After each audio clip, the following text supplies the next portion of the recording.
Hello, നമസ്കാരം. ഞാൻ ഈ സ്ഥലം SI ആണേ. അതെന്താ ബാക്കിയുള്ള SI മാർക്കൊന്നും സ്ഥലമില്ലേ? അതല്ലെന്ന്, ഞാൻ ഈ സ്ഥലത്തെ സ്റ്റേഷനിലെ SI ആണെന്ന്. പിന്നെ നമ്മളെ ഈ കൊച്ചു പിള്ളേരുടെ കാര്യമല്ലേ, ഈ കുഞ്ഞുങ്ങളാകുമ്പോൾ ചില പ്രശ്നങ്ങളൊക്കെ ഉണ്ടാവും. എന്ന് വെച്ചിട്ട് പിന്നെ ഈ എന്റെ മോന്റെ ഭാഗത്തും തെറ്റ് കാണും, നിങ്ങളുടെ മോളുടെ ഭാഗത്തും തെറ്റ് കാണും. തീ ഇല്ലാതെ പുക ഉണ്ടാകില്ലല്ലോ. ആര് പറഞ്ഞു? വണ്ടി സ്റ്റാർട്ട് ചെയ്യുമ്പോ പുക വരുന്നുണ്ടല്ലോ, അത് താ തീ കൊണ്ടിട്ടാ. നിങ്ങൾ ഈ കിടന്ന് ആവശ്യമില്ല സംസാരിച്ചിട്ട് കാര്യമല്ല. സ്ത്രീയെ ഞാൻ പറയുന്നത് കേൾക്കുക. നിങ്ങളെ കണ്ടാൽ തന്നെ നിങ്ങളൊരു കുടുംബത്തിൽ പറഞ്ഞ സ്ത്രീയാണെന്ന് നോക്കാം. അവരെ നല്ല നല്ല സൗന്ദര്യമുള്ള സ്ത്രീയല്ലേ, അവരിങ്ങനെ സംസാരിക്കുന്നത് ശരിയാണോ? എടോ താൻ എന്റെ സൗന്ദര്യത്തെ കുറിച്ചൊന്നും സംസാരിക്കണ്ട. അത് സിനിമാക്കാര് പണ്ടേ തീരുമാനിച്ചതാ എനിക്ക് സൗന്ദര്യം ഉണ്ടെന്ന്. എന്തോ അങ്ങനെ സൗന്ദര്യം ഉണ്ടെന്ന്? എന്നെ സിനിമയിൽ വിളിച്ചിരുന്നു. എന്നിട്ട് നിങ്ങൾ പോയില്ലേ? ഇല്ല, ചെറിയ റോളിന് ഞാൻ പോവാറില്ല.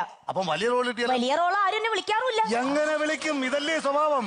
എന്റെ സ്വഭാവം അറിയാനാണോ താൻ ഇവിടെ വന്നത്? തന്റെ മോനാണോ എന്റെ മോളെ ഉമ്മ വെച്ചത്? അതെനിക്ക് അറിഞ്ഞേ പറ്റൂ. എനിക്ക് ഇവിടെ സംസാരിക്കാൻ താല്പര്യമില്ല.